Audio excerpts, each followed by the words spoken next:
Greetings, welcome to Growth Hacking Show, where we have the founders, CEOs, serial entrepreneurs come and share their experiences. What are the top 3 missteps not to do, and share their success secrets so you can actually model their success and learn directly from them. In case you don't know me, my name is Mohammed Siddique. I am the host of Growth Hacking Show and the co-author of New Success Secrets, available on Amazon. I have a very special guest who calls himself as a disruptor and a serial entrepreneur, and he is no other than Keith Sciulli. Keith is known for being a very direct, in a candid, very respectful way. So that way, and in fact, people call me, I'm a direct, so you got a direct square right on this conversation with us, and we are going to learn a lot from his serial entrepreneurship and how we can actually model his success. So please join me to give a warm welcome, Keith Sciulli. Keith, welcome. Well, thank you very much, Mohammed. It's a pleasure to be here today with you. Likewise. Keith, let me start with this. Where were you? What happened? Who you were surrounded with that inspired you to earn the title of being a disruptor? Wow, that's a great question, because it's always great to start at the beginning, because that's where you have your foundational elements, where you build the pillars of your the principles in your character. So I was very fortunate to go to some very good schools and have some amazing instructors. I graduated from Carnegie Mellon University, where we were pioneers breaking through incredible advances in computer technology. So at Carnegie Mellon, we were encouraged to have critical thinking, and we were encouraged to leverage technology for innovation, to solve problems, and to not just have technology for technology's sake, but rather to apply it to your human passion. So I would say it started there, where I received a tremendous amount of inspiration to apply technology towards marketing, advertising, and how to relate to folks at a different level. So we used data way back then, again, to align with customers and to align with our audience to really make sure our message resonated. So I would say it started back there and at Carnegie Mellon, but then I went into some other very interesting fields, such as the cosmetic industry, where the cosmetic industry was incredibly, it was not logical, it was more based on emotion. So it was allowing me to bridge the things that make people want to buy and those things that will improve someone's intrinsic qualities and satisfaction. And so that lent itself to something completely different. It opened up a whole different world. So when you blend the technology and the logic and the analytics with the intrinsic, it really does have a nice blend of what people are looking for when it comes to making their decisions. So I would say, even though it may sound esoteric in a sense, I was driven by what I loved. And what I loved was communicating with folks and being able to articulate a value proposition efficiently and effectively and in a manner that would allow them to share my vision and allow them to share my passion. And I think that's really critical, because you can have the greatest ideas and you can have the greatest vision, but if you can't articulate it and share it with other people effectively, then it usually sort of dissipates like smoke through the air. So it's very, very important not only to have the vision, to have the inspiration, to have the passion, but also to be able to articulate it and communicate it in a method that allows people to wrap themselves around it and share that journey with you. So I would say that that's where it started, was the genesis of my career started at Carnegie Mellon, where we blended the technology with real world use cases in order to make a difference and make a strong impact, because I think that's what people are looking for. They're not looking for more technology, they're looking for solutions and things to make their lives better, happier, more fulfilled. So, wonderful. Yeah, that is amazing. That's amazing. So Keith, based on I was reading your LinkedIn profile, you have an amazing track record and working in so many businesses as a serial entrepreneur. So what are the top 3 missteps to avoid to grow your business? Oh, the three missteps. Well, I don't really consider them missteps or pitfalls, but if I can help people avoid some pitfalls, that would be fantastic. But the only way you do learn is through mistakes. I mean, I know it sounds cliche, but it is absolute. Those are the only things that you truly earn and own are your mistakes. So embrace the mistakes, embrace the challenges, and embrace those adversities with as much fervor as you embrace the opportunity, right? Yes, I've done several things in my career path, and I like to think of it as eclectic. I don't think that, it is a critical path. So it doesn't take you from A to B and you end up in your journey's endpoint. There's always going to be things that sort of throw you off course, and different things that you never expect to happen that will blindside you, and you need to realign and reconnect and recalibrate yourself. So there's always going to be those things, and I think that it's very important to expect them, anticipate them, but at the center of who you are, at your core, to believe in yourself, and that it is a temporary condition and not a permanent one that you will overcome. So yes, I've had several businesses that I've had. I started out doing singing telegrams when I was in college. I had a little service-based business that would do singing telegrams and would deliver balloons and had all kinds of different novelty acts that would arrive at people's homes. And it taught me that there is a want and a need for all types of services, even the things that you would consider to be silly or superfluous. Believe me, if they're important to you, they're probably important to someone else. And I guess one of the pitfalls would be to not assume that it's not worthy. Always assume that if it's coming from you and you've got a strong sense of yourself and what you enjoy and what you like, I guarantee you there's going to be other people out there who like it as well and who want the same thing. So I was absolutely surprised when I started the company to see what people were willing to embrace with regards to a telegram service. And then it evolved. It evolved from singing telegrams to delivering balloons and clowns and all different types of crazy, crazy things that I wouldn't have imagined, that really appealed to people's propensities and their affinities that I never thought was even achievable. Other times in other parts of my career where I try to enable other startup companies, again, the same thing struck me.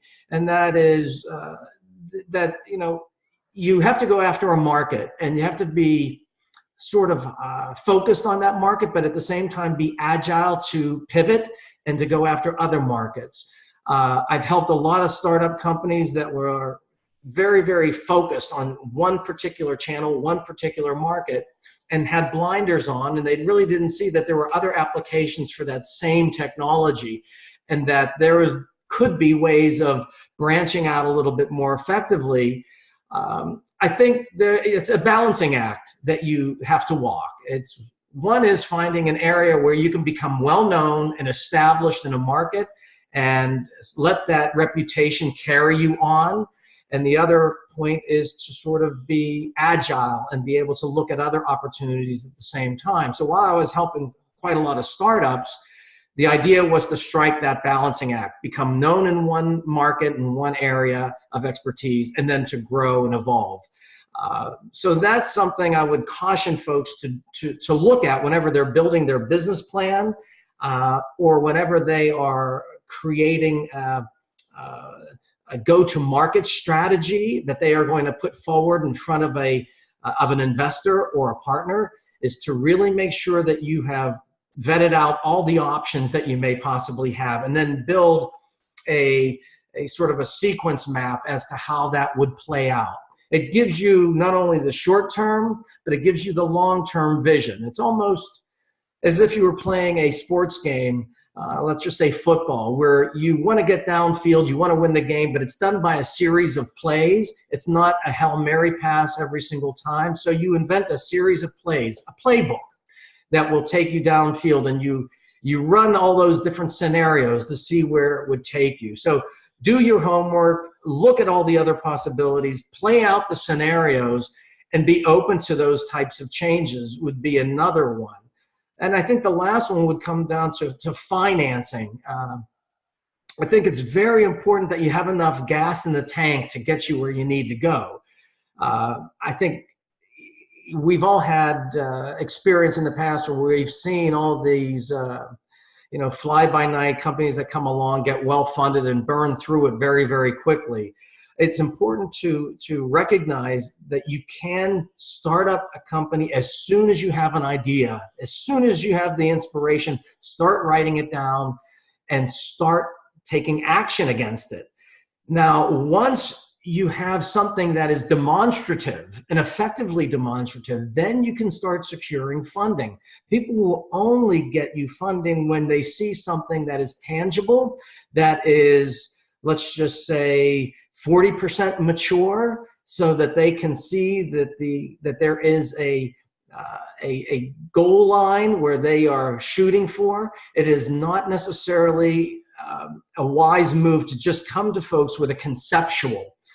You really need to provide context around that concept, and to be able to articulate those nuances in a way that when looking for financing, whether it's through partnerships that can add value or an investor who can add value, that you share the wealth with other people that you trust.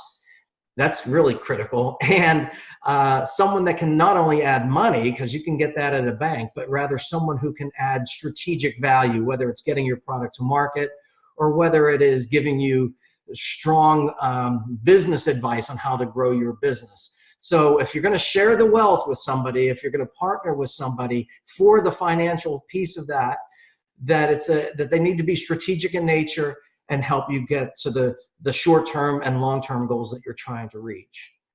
Those would be the three key areas that I would focus on. And again, I think that those are three critical ingredients. So you can't have one or have one missing as part of this recipe. Wonderful, wonderful. Keith, if I ask you the one success secrets for your growth as a professional, what it would be? Just one. One thing that I say to people, and they don't believe me when I tell them this, they always ask me, they say, how do you do it? How did you get through to that person? How did you sell that? How did you connect to that person? And they seem to be mystified by it, but I always give them the same answer. And the answer I give them is, I show up as nothing. And I eliminate all fear, because if you show up with nothing and you're not filled with all these preconceived notions and you're carrying a burden of things that you think you are, or you think the world is expecting of you, or you think your audience wants from you, then you go in there with a set of predefined concepts and constructs about yourself that may not be necessary for that moment. So when you go into the moment as nothing, you become the possibility for everything your audience needs you to be. And I think that is really, really important to understand, is to eliminate the fear that you can start with nothing, and from nothing, everything starts from nothing. Everything generates from that. And it's real important to look at it like that, so that you're not afraid to pick up that phone and make that phone call. You're not afraid to put pen to paper and to compose your business plan, or to sketch out a diagram of a new technology that you're envisioning. It's real important to eliminate that fear that holds you back. And the way I do that is I say, I'm going to start with nothing, a clean sheet of paper. I'm going to go into this meeting just to show up and to be there to enable them, to help make them successful, and to do what they need at that moment, whatever that may be. I fill that gap. And I think if you do that and you go into your business not with a preconceived set of who you are and what you're all about, but rather, how can I help you? How can I help you succeed? That changes the dynamic of the conversation. It changes the dynamic of the engagement. And I promise you, it forms a stronger alignment than if you were to go in there boasting about yourself, bragging about what you're all about and what that you've done in the past. And that's why I agreed to do this format with you today. And that is, if I can help others achieve their success, if I can help them fast track some of their vision in order so that they can realize their potential, whatever that may be, whether it's a piece of advice or penning down some ideas to help them secure funding, whatever it may be, I'm here as an enabler. I'm here to help people. And in doing so, I think we do disrupt the status quo. I think we encourage evolution. And that's what I think the purpose of life is really all about, is to not just be satisfied with the status quo, but to constantly grow and evolve and take it to a higher level. And that's what brings me satisfaction. Thank you so much. You did, in fact, you know, that's really disruptor. So I was really ready listening, and I had no idea what to expect. I'm sure the people who are watching this, they are saying the same thing, even though we can't hear them right now. So, Keith, how are you growing your business right now?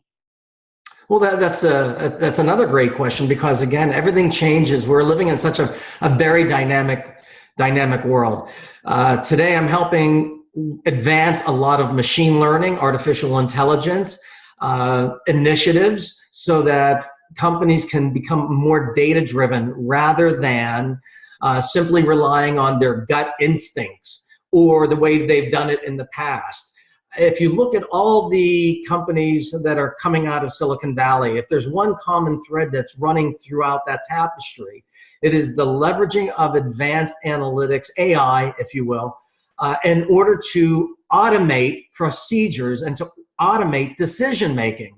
Wherever you have a human in the process, you have a bottleneck. You have an area upon which hinges the frailties of just simply being human. If you can automate it with an AI and improve and accelerate that process, if you can do it by orders of magnitude that are faster and more efficient, I guarantee you're going to see what we call the flywheel effect. And it's only when you can automate those processes and do it with a high level of accuracy can you start seeing incremental growth in your in everything that you're offering, whether it is product or services. The only way to do it is to automate those processes, and the only way to do it efficiently is with AI or machine learning in order to do some predictive or preemptive or prescriptive type of decision making. So I'm helping leverage that technology into much of what I'm doing today. And again, we are in that interesting mode right now where companies are trying to figure out, how do I invest in AI without spending a fortune or to get some sort of a return on investment within the very first 90 days? So I'm helping them run a lot of proof of concepts that are very, very tangible, and I'm helping them run quite a lot of sandboxes upon which they will see some real world output and make an impact in their business initially. So that's what I'm doing currently in order to help companies change their dynamic and change their culture to become a lot more data driven. Wonderful. That's amazing. AI is the future. In fact, right now, Facebook chatbots, they're doing over almost like 1 billion people are using the Messenger. That's all chat. Mostly is automation, and it's amazing. Thank you so much, Keith. Keith, people who are watching this right now, the Growth Hacking Show, how they can support you? Well, I say, to those who are just, starting out and who are doing interesting innovations, keep advancing it and spread the word through forums like this, through knowledge sharing. That is the only way we can all take advantage of each other, right? Is through the dispersion of good information. Information kept in a silo, I've seen it 1,000 times, doesn't help anybody. But if you can share it effectively across an enterprise, if you can add layers of insight to that intelligence and learn and operationalize the intelligence, then it changes everything. So the best thing I can ask of them would be to simply share the knowledge, share what you're doing, put it out there. I mean, I would always suggest going through the process of going, if it's something that is of high IP, that very proprietary, you want to go ahead and get things patented before you start sharing.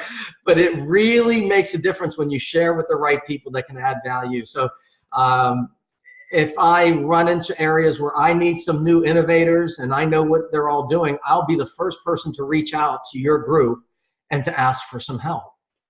Wonderful. Thank you so much, Keith. As we are about to wrap up, what would you say as a final word? Keep the faith in yourself. That's what I would say. There's always going to be times that the world tells you no, and there's going to be impediments in your way all the time. And that's what life is. It's a series of challenges. I say strap yourself in very tight because it's a roller coaster ride, and enjoy the ride because it's very short, it's very fast, and when you're done, you want to make sure that it's as exhilarating and as satisfying as possible. So that's my little bit of advice. I love the enjoy the ride. Thank you so much, Keith Sciulli, for sharing your wisdom with us today. On the behalf of Growth Hacking Show community and my entire team, we really appreciate you. This is Mohammed Siddique signing off from Atlanta, Georgia, wishing you good luck, good sales. I do hope our paths cross again with another amazing guest. Until then, all best wishes.